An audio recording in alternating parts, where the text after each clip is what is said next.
L'horoscope. On rencontre Iné souvent par des chemins qu'on prend pour l'éviter. Un père est pour toute lignée un fils qu'il aima trop, jusque à consulter sur le sort de sa géniture, les 10 heures de bonne aventure.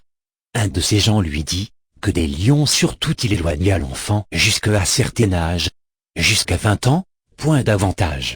Le père, pour venir à bout d'une précaution sur qui roulait la vie de celui qu'il aimait, défendit que jamais on lui laissa passer le seuil de son palais. Il pouvait s'en sortir contenter son envie, avec ses compagnons tout le jour badiner, sauter, courir, se promener.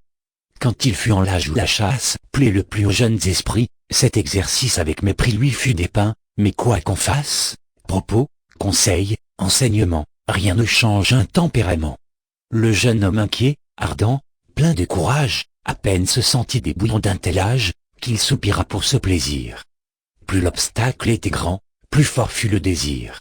Il savait le sujet des fatales défenses, et comme ce logis plein de magnificence, abondait partout en tableaux, et que la laine et les pinceaux traçaient de tous côtés chasse et paysages, en cet endroit des animaux, en cet autre des personnages, le jeune homme s'émut voyant peint un lion.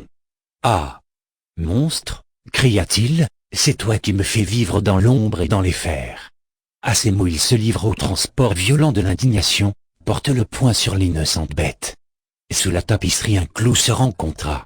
Ce clou le blesse, il pénétra jusqu'au ressort de l'âme, et cette chère tête pour qui l'art d'Esculape en vain fit ce qu'il put, dut sa perte à ses soins compris pour son salut. Même précaution nuisit au poète Échille. Quelque devin le menaça, dit-on, de la chute d'une maison. Aussitôt il quitta la ville, mit son lit en plein champ, loin des toits, sous les cieux. Un aigle qui portait en l'air une tortue, passa par là, vit l'homme, et sur sa tête nue, qui parut un morceau de rocher à ses yeux, étant de cheveux dépourvus, laissa tomber sa proie, afin de la casser, le pauvre Échille ainsi sut ses jours avancer. De ces exemples il résulte, que cet art, s'il est vrai, fait tomber dans les mots, que craint celui qui le consulte. Mais je l'en justifie, et maintiens qu'il est faux. Je ne crois point que la nature se soit lié les mains, et nous les lie encore, jusqu'au point de marquer dans les cieux notre sort. Il dépend d'une conjoncture de lieux, de personnes, de temps, non des conjonctions de tous ces charlatans. Ce berger et ce roi sont sous même planète. L'un d'eux porte le sceptre et l'autre la houlette, Jupiter le voulait ainsi.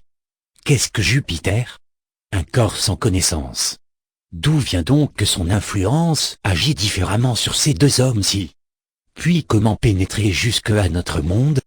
Comment percer des airs la campagne profonde? Percer Mars, le soleil, et des vides sans fin? Un atome la peut détourner en chemin, où l'y ont retrouvé les faiseurs d'horoscope. L'état où nous voyons l'Europe, mérite que du moins quelqu'un d'eux l'ait prévu. Que ne l'a-t-il donc dit? Mais nul d'eux ne l'a su. L'immense éloignement, le point, et sa vitesse, celle aussi de nos passions, permettent-ils à leur faiblesse de suivre pas à pas toutes nos actions? Notre sort en dépend, sa course entresuivie, ne va non plus que nous jamais d'un même pas. Et ces gens veulent au compas, tracer les cours de notre vie. Il ne se faut point arrêter aux deux faits ambigus que je viens de conter. Ce fils par trop chéri, ni le bonhomme Échille n'y font rien. Tout aveugle et menteur qu'est cet art, il peut frapper au but une fois entre mille. Ce sont des effets du hasard.